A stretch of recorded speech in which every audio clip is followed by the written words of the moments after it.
teman-teman sekalian, kenapa saya bilang bahwa modal utama itu bukan uang, tapi kepercayaan atau trust? Karena pada dasarnya mau sebesar apapun, mau sebanyak apapun uang yang kita miliki, pasti habis.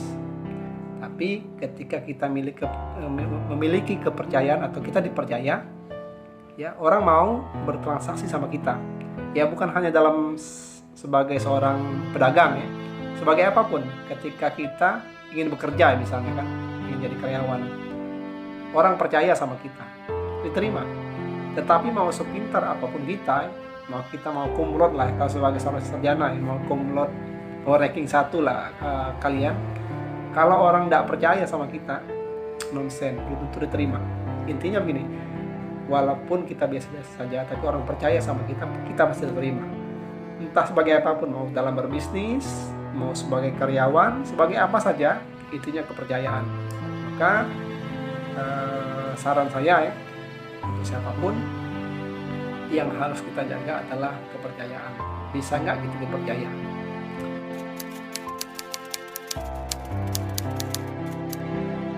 Mana ya? Uang dulu atau pendidikan dulu? Nah, ini cerita ya. Dulu saya masih SMA, saya ingat sekali waktu itu kelas 3 SMA. Saya pernah ditanya teman-teman sekalian, pendidikan dulu atau uang dulu? Nah, satu-satunya saya waktu itu ya. Waktu itu saya ditanya, saya bilang uang dulu, baru pendidikan. Ya, tapi pada akhirnya berjalannya waktu, ternyata saya keliru ya sebenarnya. Tapi saya praktekkan uangnya dulu. Saya keliru gini, ternyata yang utama itu bukan uang, tapi pendidikan. Dulu saya berpikir begini, kalau kita punya uang kita bisa sekolah deh. Kalau kita punya uang kita bisa mencari pendidikan yang lebih tinggi. Teman saya juga punya dalil. Kalau kita sekolah, kita pinter, kita bisa mencari uang. Itu dalil teman-teman yang berpikir pendidikan dulu baru uang. Tapi benar ya, memang yang utama sebenarnya bukan uang, karena uang itu mau sebanyak apapun habis. Tetapi ilmu enggak. Semakin kita keluarkan ilmu makin bertambah. Jadi pada dasarnya yang utama itu ya pendidikan dulu sebenarnya. Karena banyak orang-orang yang terangkat derajatnya,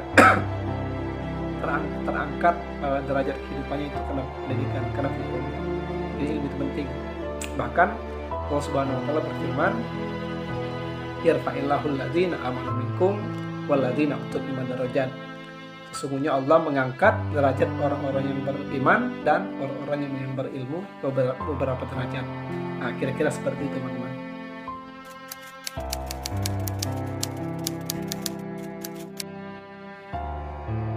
Ada yang bilang begini, loh kalau kita nggak punya uang kan kita nggak bisa mencari pendidikan yang lebih tinggi.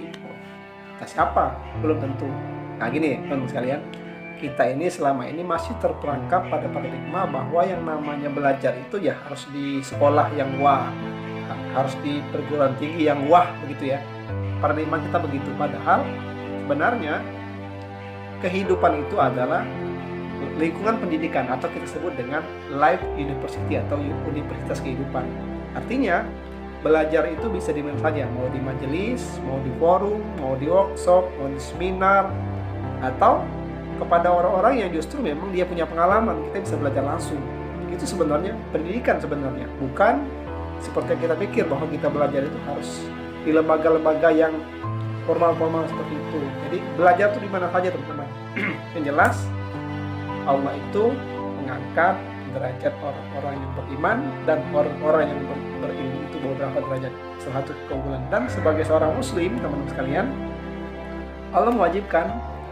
Jadi belajar itu dari ayunan hingga kelelahan. Tapi teman-teman, kembali ke kita ya. Kalau kata pepatah Arab itu menjada wajada. Barang siapa yang bersungguh-sungguh maka pasti bisa. Ada berapa banyak kita menemukan orang yang ada di lingkungan kita itu biasa-biasa saja. Tapi ketika dia punya niat, keinginan untuk serius, dia bisa. Padahal dulunya nggak bisa apa-apa, tapi punya keinginan serius, belajar bisa. Pada prinsipnya setiap kita itu sebenarnya punya skill, punya keahlian yang terpendam.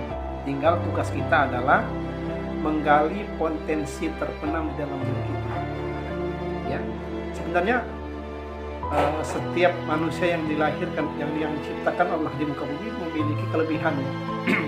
Karena waktu sperma membuahi ovum itu sebenarnya dia unggul, karena hanya sperma yang unggul lah yang bisa membuahi ovum.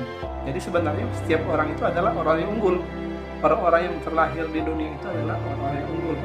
Nah, hanya saja mungkin ya setiap orang punya keahlian yang terpendam. Nah, tugas kita yang memiliki kesadaran adalah mencari apa sih passion kita, apa sih keahlian kita, atau kita nih cocoknya sebagai apa sih. Nah, itu teman sekalian. Nah, selama ini kita hanya terpaku pada satu pintu, padahal masih banyak pintu-pintu lain yang terbuka.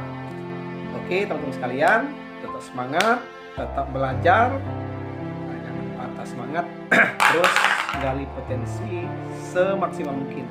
Terima kasih, sampai ketemu di lain kesempatan. Assalamualaikum warahmatullahi wabarakatuh.